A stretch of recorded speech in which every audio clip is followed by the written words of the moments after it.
Hello, it's another Saturday and another episode of Travel, Explore, Celebrate Life. Welcome, everyone.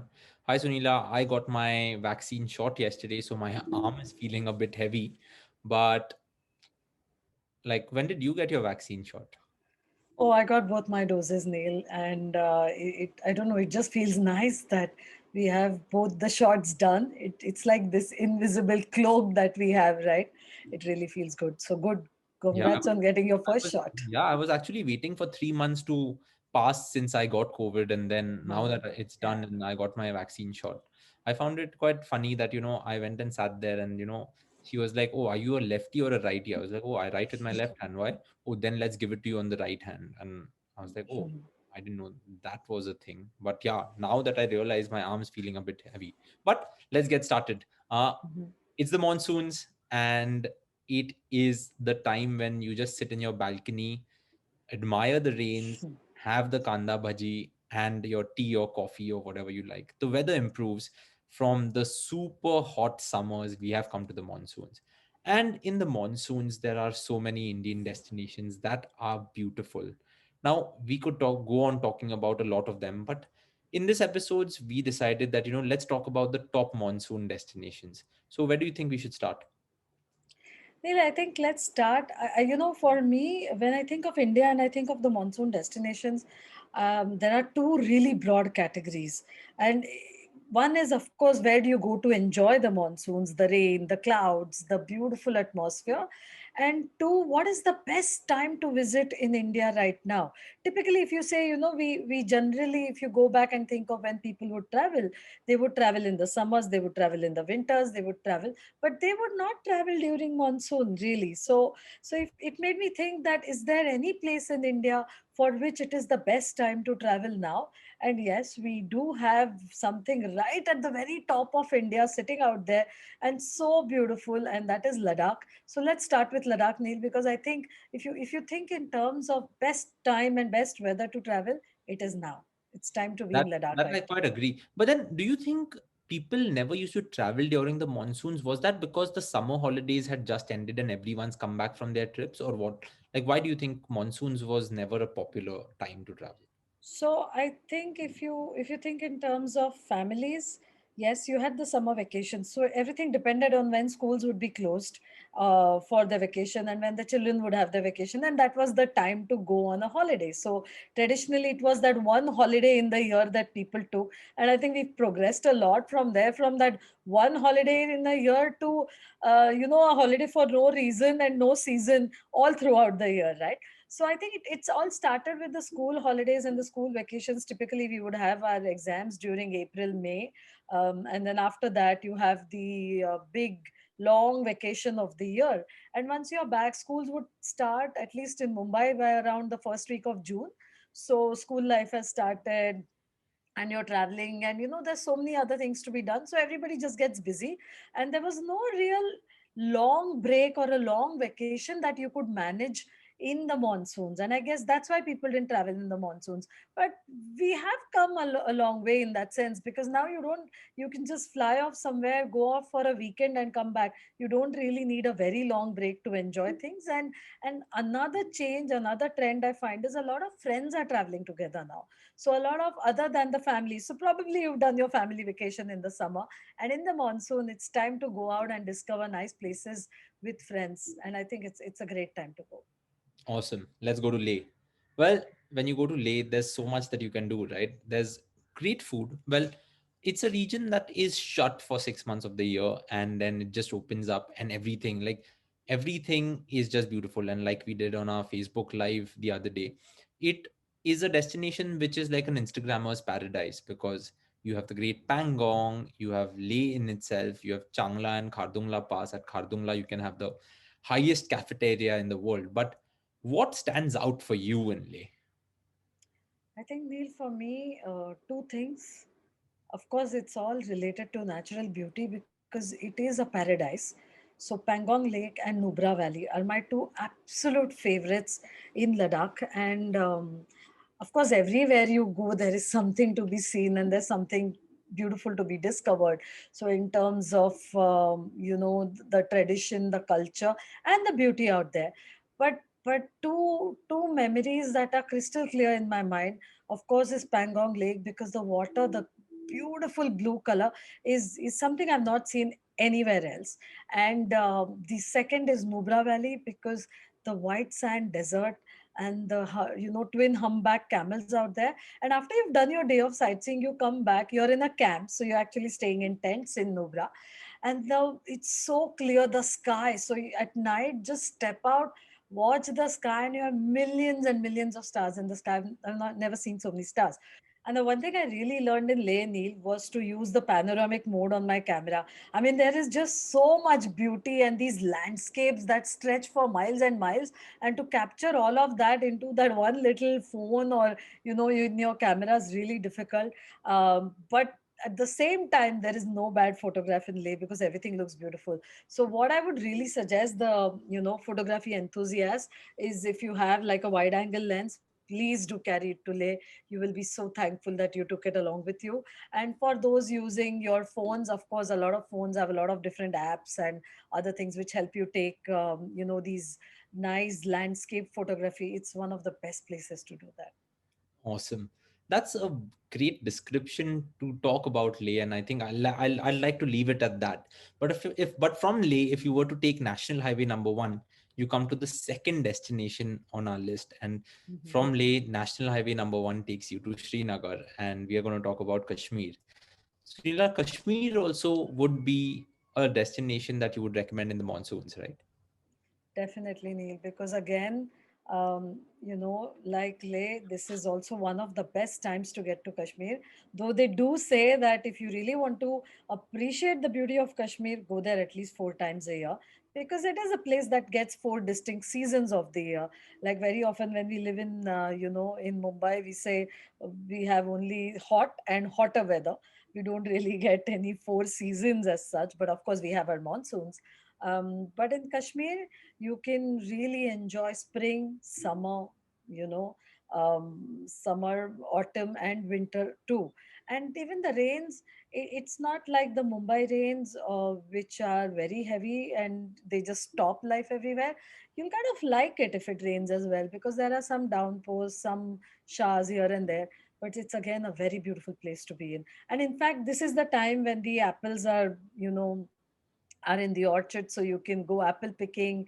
You can go and see how the walnuts and the dry fruits, everything is in season. So the flowers are blooming, and Kashmir turns into, it is already a paradise, but if you can say that paradise gets better, then yes. And for people who don't like the cold, really, like they don't want to be there when it's biting cold, then again, in those terms, Kashmir becomes a really good choice, because the weather's very pleasant. So you could be in shorts in Kashmir at this time. So I've not been to Kashmir in the monsoons, but one memory that stands out is, us in that shikara, and another Uh-huh. shikara came next to us, and it gave us those tikkas. So in the middle of Dal Yes. Lake, we were having like chicken tikka skewers and everything. So that was something that really Yeah, that was really amazing. And I think the aroma wafted in on before we could even see the shikara, right? I think we said, wow, what is this? This smells good. And then we started looking for him, and like magic, he came in like James Bond with his tikkas, and they were amazing. And I really recommend that to everybody, that go there when you're a little hungry, or always be hungry, because you'll always find great food in Kashmir. And we've spoken so much about the food in Kashmir also on all our different episodes, but definitely that's something to that's try. that's true. But from Kashmir, let's come down. Mhm. We did a monsoon trip to Shimla too. We were at Yes. Wildflower Hall, but keeping Wildflower Hall aside, just walking around Mall Road in the monsoons is also something really fun. And then that Vice Regal Lodge that is there, that is beautiful. So Shimla is something that I would also have on my list to visit in the monsoons, because it's not as cold, and the weather's quite nice. So that is something that I had on my list. What destination did you have? And Neil, at the Wildflower, I remember you really enjoyed the jacuzzi outside, right? Which was I think open air one of and. the signature things of Wildflower, like I think I'll name three things that if Mhm. you're staying at Wildflower in Shimla or anywhere, the trekking is amazing. Wildflower's Yes. breakfast in the balcony that they have, the breakfast balcony, that is great, and that jacuzzi that that open air jacuzzi or Mhm. heated jacuzzi, that is fun. So that was something that we Yeah. did in the monsoons, and that's why I remember it. So that was fun. Yeah, actually, when I think of it, I have traveled around quite a bit in the monsoons. And I think one of the reasons is that because Veena World is a travel company, you are busy all throughout the summer, right? When the whole world is on leave, you cannot be on leave. And it's only when the rush of the summer season is over can you really start going out and seeing things. And if I think of it, I have traveled in India extensively in the monsoons. So yeah, you're right. Trekking is so amazing because you are actually walking in the clouds, and that experience itself when you're walking and having the mist and the clouds, and the whole entire area is so green. I think the woods and the forest have a different perspective, and just the smell of the forest is so amazing. So which actually takes me to our next destination, because it is also known as the land of the clouds, and that is Meghalaya. So I haven't been there in the monsoons, but I've heard so much, and I feel here is like a complete 180-degree turn. Like I remember, if probably in my childhood, my parents would have said, no, no, it rains too much, it's going to be messy, let's not go. But I think now it is because it rains too much, I want to go because I want to see the greenery, I want to see the clouds floating down. And Meghalaya with Shillong and Cherrapunji, which has the maximum rainfall in India. I think that's a beautiful place because it is also the land of waterfalls, Neil. So one after the other, you have so many waterfalls. You can't go wrong with Meghalaya in the monsoons, and that's something I really recommend. And we spoke about the bridges also in Meghalaya, right? The Yeah. Yeah, that's right. what So were when they you go trekking, you have the living root bridges, called? The living. and that is the Khasi tribes. They are so amazing. They decided instead of uh, making life easier for themselves, they just put together the roots of the trees and they created bridges out of it. So if you go on a nice trekking holiday, you can enjoy and you can see how people are really living their life. So it's really quite stunning. Yeah, I've seen so many pictures of the waterfalls there. I think that is exceptional, stunning, or whatever adjectives you want to add to that. But yeah, that's what we are in Mumbai, closer to home. Where? First on the list, and where we also have a home, Lonavala, because it's an amazing base. And just the drive from Mumbai to, towards Pune, when you go on the expressway and you're going, you start seeing, as soon as you leave the city, you actually, I think it just gets more green. And then these little streams, are visible. And it's so beautiful. The drive itself is so beautiful. So definitely wait for the lockdown to be completely over. But head down to Lonavala, and from there are a lot of the different trekking routes, right? You have Lohgad, Visapur, so many other treks that you can do. So I would put that down, or you can even go ahead to Mathiran or Mahabaleshwar, which are also equally stunning. I mean, any hill station in Maharashtra, and the forts. So when we speak of trekking, you can't leave the forts out. We did a separate podcast on that as well, but the forts of Maharashtra are something not to be missed in the monsoons. Of course, the coastal side you can't go, but on the inland, where most of the mountains are, I think the forts would be so beautiful right now. Yeah, like, and so many forts, right? More than 300 that you can pick from. So whichever part of Maharashtra you may be in, it's just like close to you, and you can just go to any fort that is there. In terms of the difficulty that's there, one question I had: Mhm. the national parks may not be open around India in the monsoons, right? No, I mean, there are a few of the resorts that would still remain open, but you can't really get into the national parks because of the monsoons. The national parks would shut down, and they would then open somewhere around October, like after the monsoons. So you really can't go in for a safari. But if you want to enjoy the forest, you want to have a great resort, a great lodge, definitely you can go in and stay there, but you cannot go in to see a safari or all of that. So yeah. Hmm, that's cool. And if I were to look at the south of India, like the south of India, where would you think of going in the monsoons? Neil, one place that really comes to mind, or rather two, is, like with the rains right now, I am longing for a nice hot steaming cup of coffee. And I think I would definitely go to where the coffee is cultivated, and that is Chikmagalur or Coorg.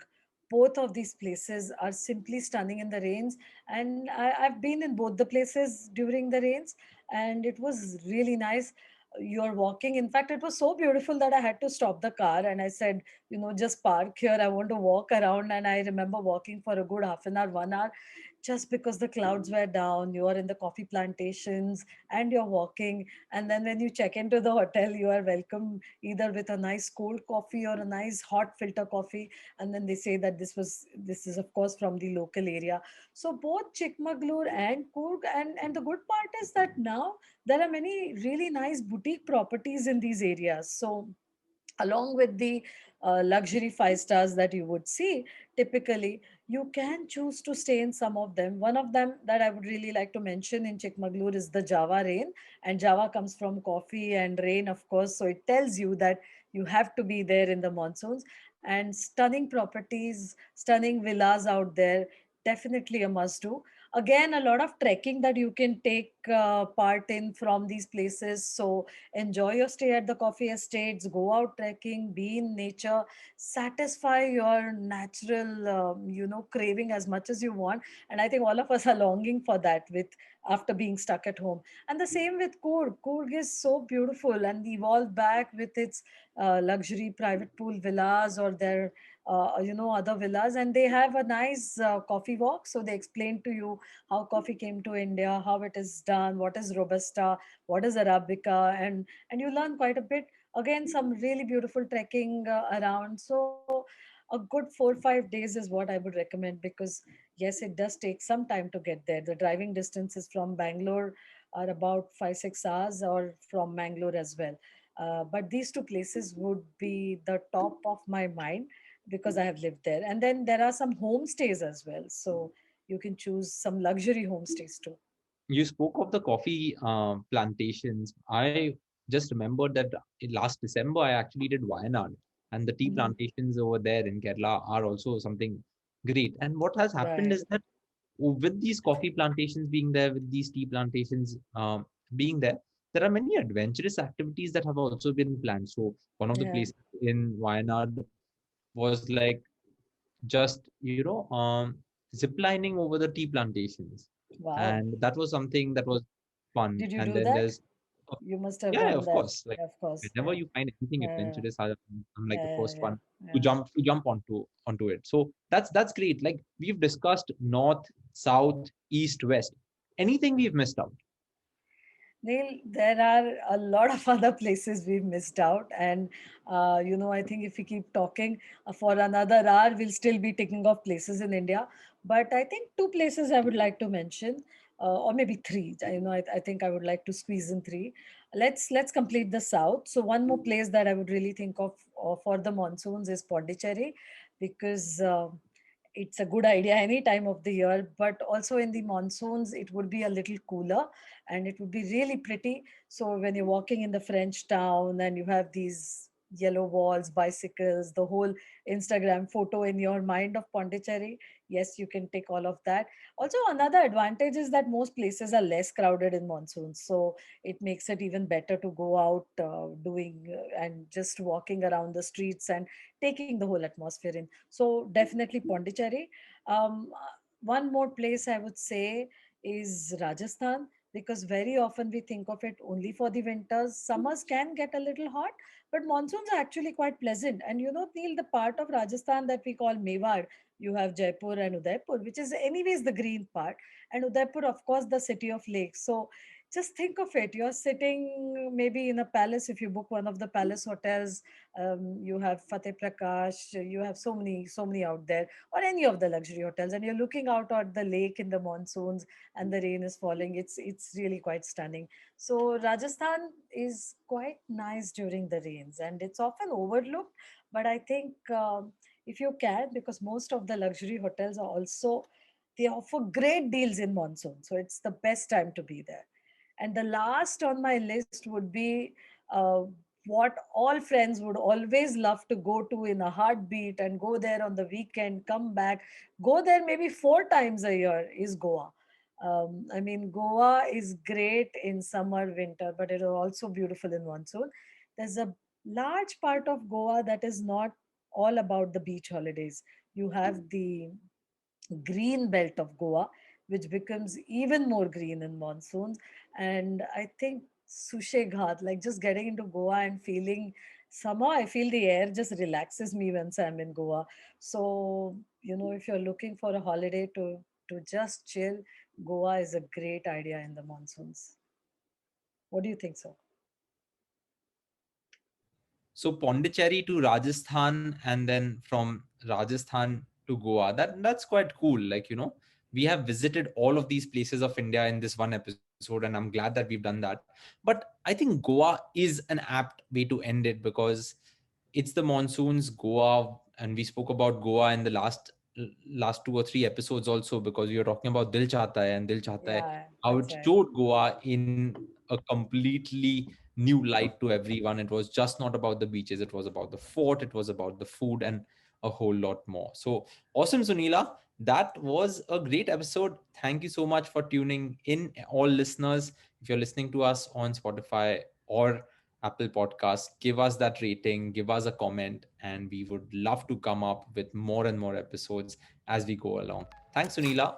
Great to see Thank you you, again. Neil. Thanks, everyone. And take care of yourself. We will meet again next week. Take care, everyone. Bye.